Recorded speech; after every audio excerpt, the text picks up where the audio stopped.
ये एनसीईआरटी के बुक से लिया गया क्वेश्चन है, चैप्टर नंबर 1 का क्वेश्चन नंबर 1। ठीक है, क्वेश्चन पढ़ते हैं। Calculate the molar mass of the following. इन कह रहा है कि इन सब का मोलर मास निकालने के लिए हम तो सबसे पहले H2O का निकालते हैं। तो इस H2O का होता है atomic mass of hydrogen. Hydrogen, ठीक है, ये फॉर्मूला है। उसके बाद प्लस में प्लस डालने के, क्योंकि ये 2 है ना तो प्लस डालना पड़ेगा। और ये फिर यहाँ पे एटॉमिक मास ऑफ हाइड्रोजन, यहाँ पे मास एटॉमिक क्या, यहाँ पे मास आएगा, मास, यहाँ पे भी मास लिख लेते हैं, मास ये छूट गया है, मास ऑफ ऑक्सीजन। ठीक है, ये हो गया। तो इसका कितना है एटॉमिक मास, हाइड्रोजन का एटॉमिक मास कितना होता है 1। और यहाँ पे कितने, दो है ना, ये कितना हाइड्रोजन है यहाँ पे 2, तो 2 से मल्टीप्लाई कर देंगे, फिर ये 1। Atomic mass of oxygen, oxygen कितना है, एक ऑक्सीजन है, लेकिन ऑक्सीजन का जो है वो एटॉमिक मास कितना होता है 16, और ये एक है तो एक से मल्टीप्लाई करो या ना करो बात बराबर हो जाता है।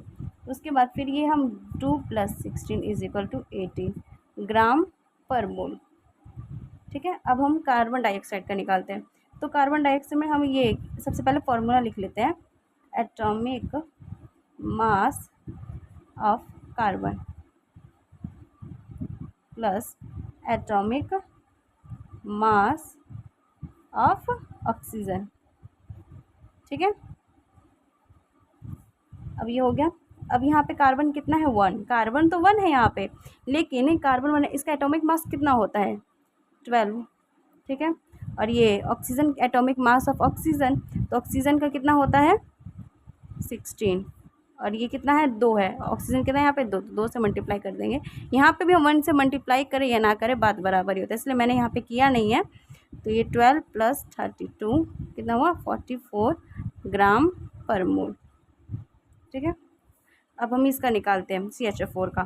तो इसका पहले हम लिख लेते हैं atomic mass of carbon, atomic mass of carbon plus atomic mass of hydrogen, है ना, एटॉमिक मास ऑफ हाइड्रोजन।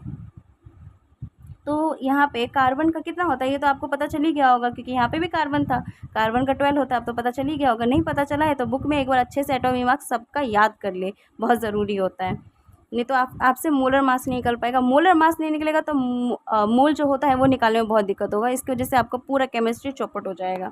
पूरा तो नहीं बोल सकती लेकिन हो जाएगा। उसके बाद अब निकलते हैं एटॉमिक मास ऑफ कार्बन।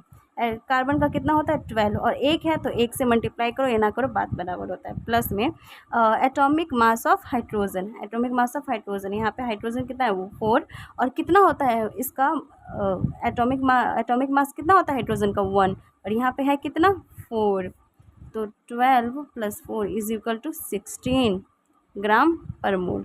आ गया, निकल गया। थैंक यू सो मच पूरी वीडियो देखने के लिए, लाइक करें, सब्सक्राइब करें।